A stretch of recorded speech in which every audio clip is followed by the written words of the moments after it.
To make our rolled biscuits, we'll need flour, a little bit of sugar, shortening, baking powder, salt, buttermilk, and butter.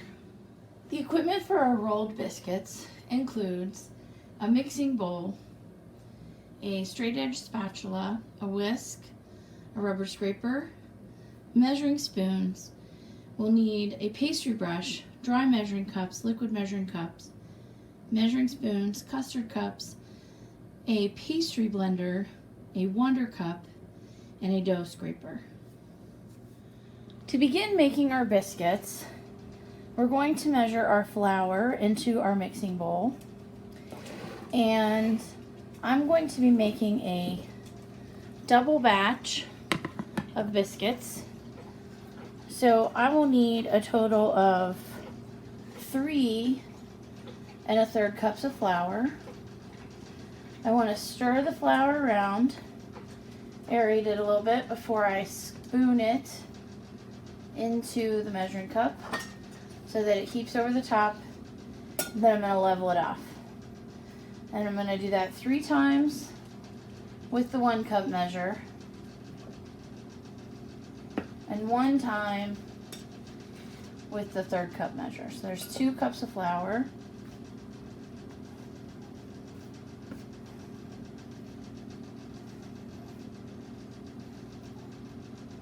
My 3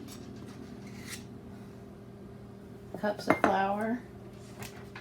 Now I just need 1/3 more in the bowl. And then I'm also, because these are a rolled biscuit, I'm going to need some flour to actually roll the biscuits with on the counter. So I'm going to take just a little extra flour, not measured, and set that aside. Along with my flour, I need baking powder and salt because I want to mix my dry ingredients together first. And my sugar at the same time. So originally I need 1 tablespoon and a teaspoon of baking powder. In doubling that, I will do 2 tablespoons and 2 teaspoons. So this recipe generally makes about 8 to 12 biscuits depending on the size of your biscuit cutter. But I want some nice 3-inch biscuits. So to have enough, I need to have that double recipe. Originally my salt was a teaspoon or half teaspoon. So 1 teaspoon of salt will go in now. And then the last dry ingredient is sugar. The recipe calls for a tablespoon of sugar. So that's just a scoop up, heaping over and level off. So there's 1, 2 for the doubled amount. So then we're going to take all those ingredients and whisk them together.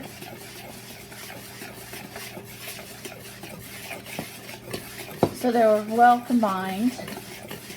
And the wire whisk does that. It combines thoroughly. It also adds air, which makes it easier to mix it all together. And it eliminates any lumps. So now that we have that all finished, I need to get my other ingredients ready so that when I get to that point, I'm ready for them. My shortening, I've already measured in a Wonder Cup. So I'm going to put that in just a moment.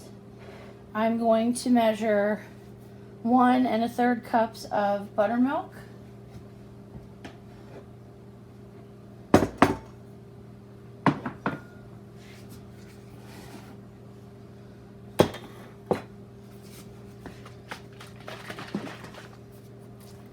So pour that in till it gets to the line that I need. And then I'll get to eye level to check it and make sure it's correct. Originally, the recipe called for 2/3 of a cup of buttermilk. So doubling it takes it to 1 1/3 cups. And then lastly, I had the margarine divided. Half is going to go in with the buttermilk when it goes in, and half is going to set aside with the pastry brush to brush on the tops of the biscuits after they bake.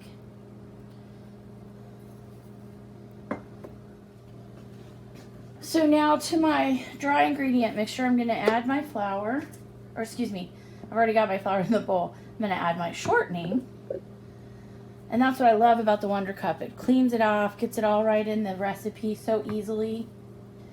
Now I'm going to use my pastry blender to cut in, which means a push-turn motion. So I'm going to push-turn that shortening until I get it looking like crushed crackers. Like somebody just took a package of saltines and crushed them and poured them into a bowl. That's kind of what I want to see out of my cut in shortening into my dry ingredients. So if you did not have a pastry blender, you could use 2 knives, like an X, and come across. You could use 2 forks, same way, or you could even just use your hands to break it up. Either way, no matter what utensil you choose to use, the goal is to get the solid fat broken down into small pieces across the dry ingredients. When using a pastry blender, you do have to clean it off periodically and then drag that through to kind of stir everything around and make sure that it's all getting broken up, all the solid fat's getting broken up into tiny pieces. So you might also need a pastry blender to cut in margarine or butter or lard. Those would be the most common things, those solid fats.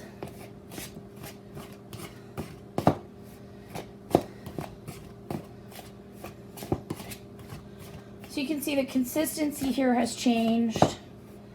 It's not just dry, powdery flour.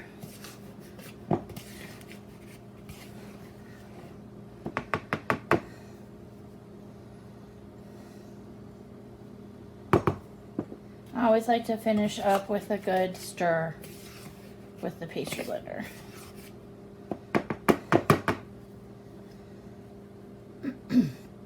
Now, just to control how my wet ingredients get added a little better, I'm going to make a well in the bottom of my bowl.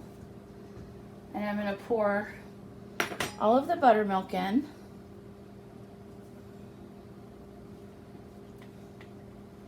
And use a rubber scraper to clean that measuring cup out so that all of the buttermilk gets into the bowl. And then that half of the butter or margarine melted is going to go in with the buttermilk. Just add some rich flavor. And then we're just going to use a fork to bring this together as best we can. And then we're going to put it on a floured surface for the next step. So use that, bring this together as best we can in the bowl before we move it onto that floured surface. Sometimes I find if I push with the back of the fork, that makes it a little bit easier to get those last few areas of dry ingredient stuck into the dough. So this is holding together pretty well at this point. I'm going to go ahead and clear a little of my counter here. And I'm going to flour. Remember, that's that extra flour that I got out of the bin. And I'm going to make sure that everything in the bowl gets onto that flour. So you can see some of it stuck to the bowl. You can use that rubber scraper again. clean out the bowl so that all my biscuits make it into the oven.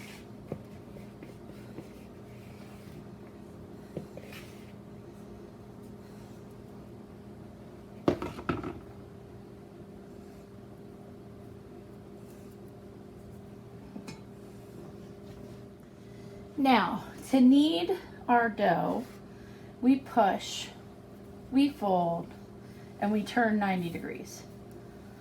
Push, fold, turn. And for biscuits, we're only going to do this about 10 times until it comes together into a nice ball of dough.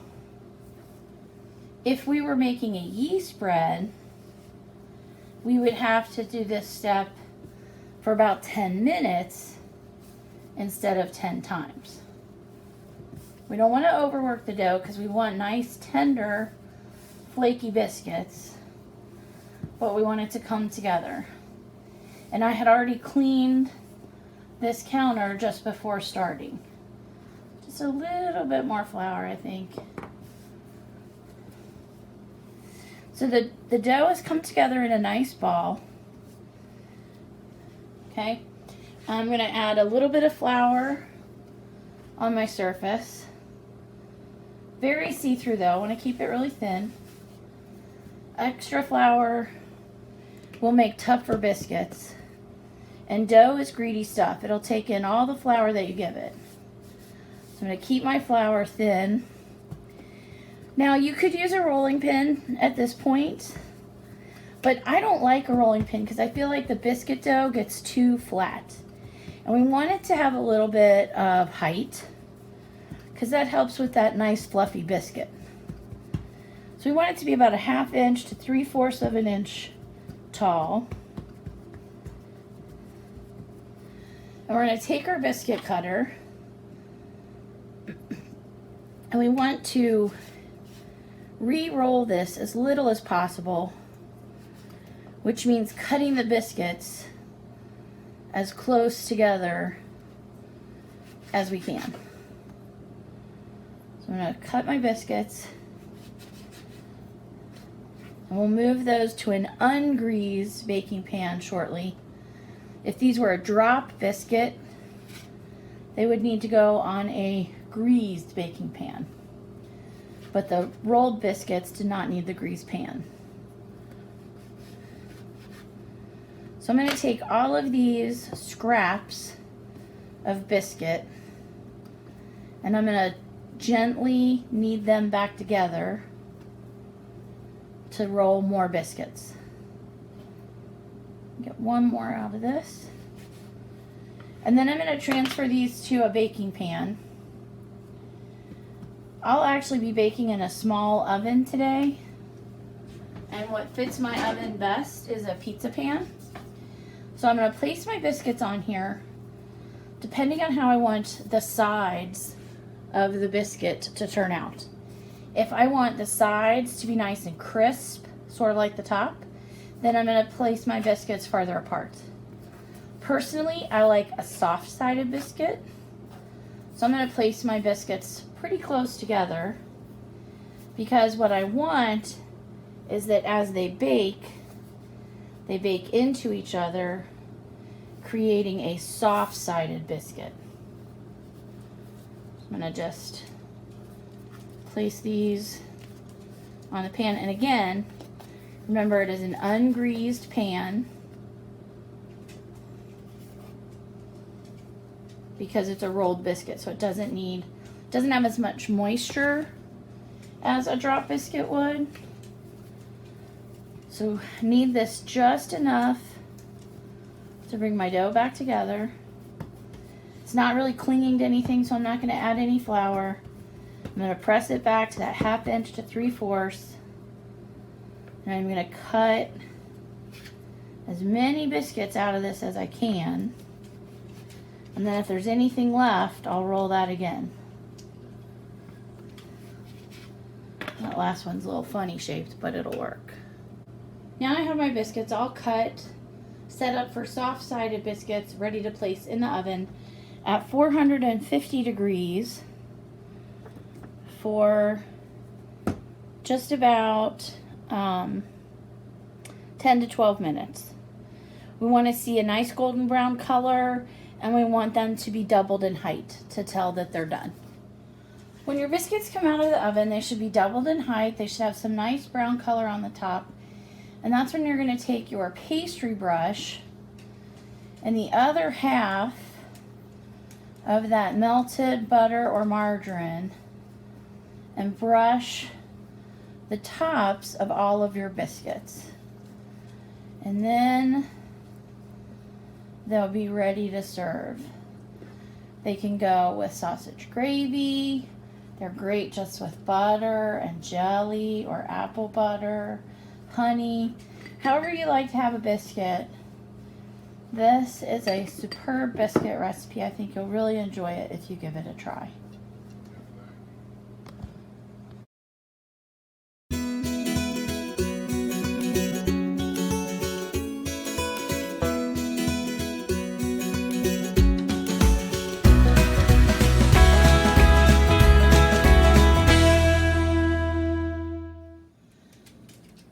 To make our cheese garlic biscuits, we'll need flour, sugar, butter, cheddar cheese, garlic powder, red pepper cayenne powder, baking powder, kosher salt, buttermilk, and parsley.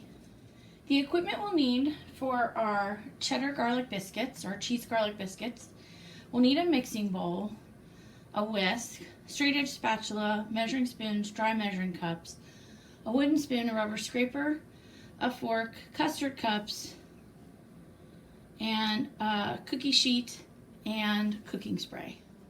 Our cheese garlic biscuits are an example of a drop biscuit, and they are not really made with the traditional biscuit method as the rolled biscuits were.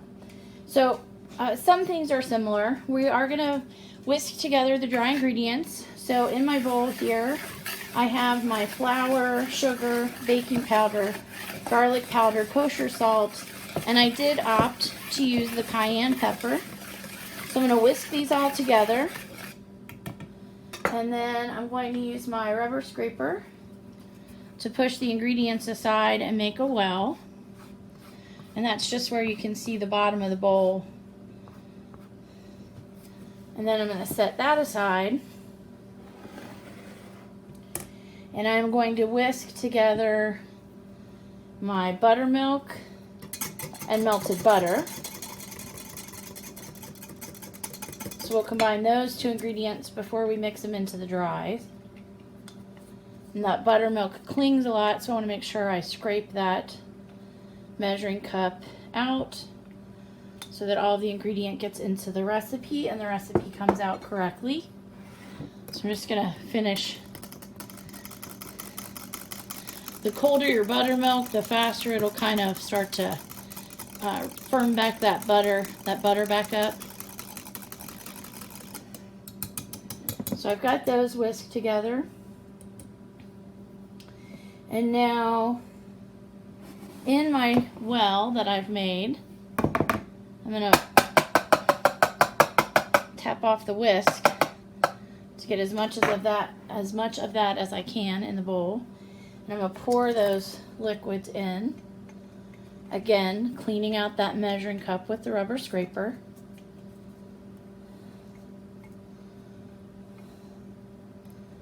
And then I'm going to use my rubber scraper to stir my liquids and dries together.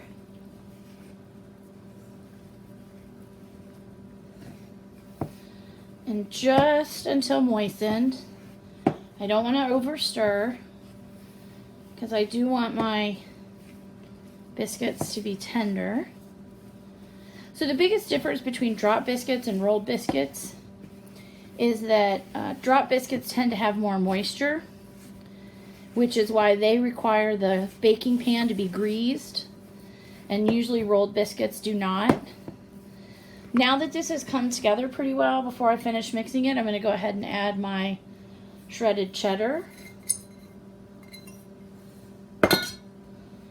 That's going to go inside the biscuit. So there was some garlic powder in the biscuit recipe, and I'm just going to fold this gently through so that it's everywhere in the dough. But to add more garlic flavor, these are also going to get brushed with a garlic butter after they've finished baking.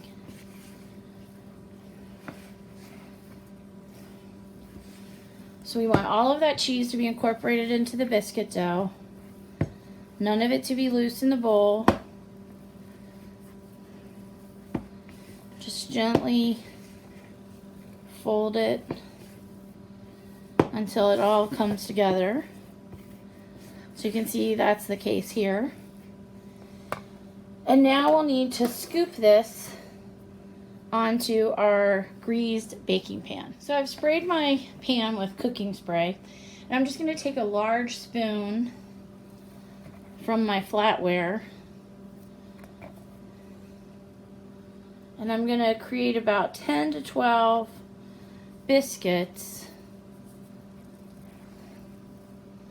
trying to keep them about the same size so that they bake evenly. So I formed 12 mounds of biscuit dough on my pan, but you can see some of them are a little bit larger than others. So I'm going to try to even those out with the remaining dough.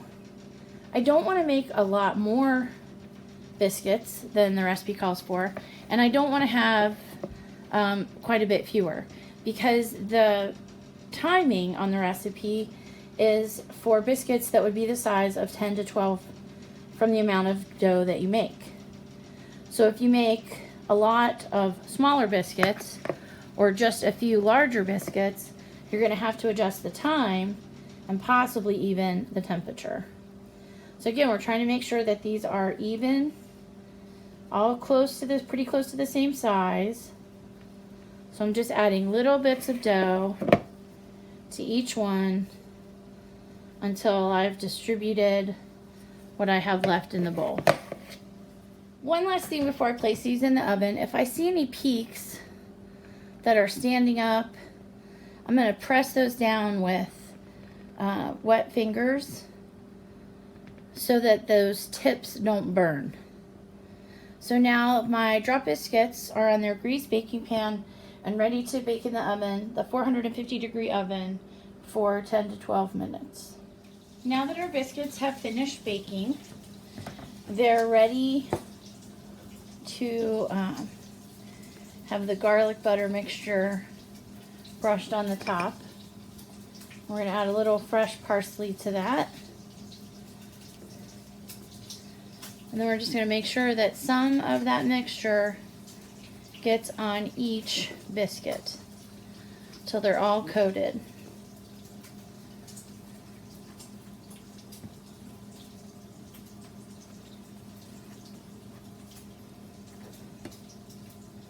Usually I use dry parsley, but I had some fresh. I think I actually like the way the dried parsley goes on a little bit better. But really that's just a personal preference or a matter of what you have around your home. So we just want to get some of the garlic butter on top of each biscuit. It'll soak right in, but it just adds another level of delicious garlic flavor for our cheese garlic biscuits.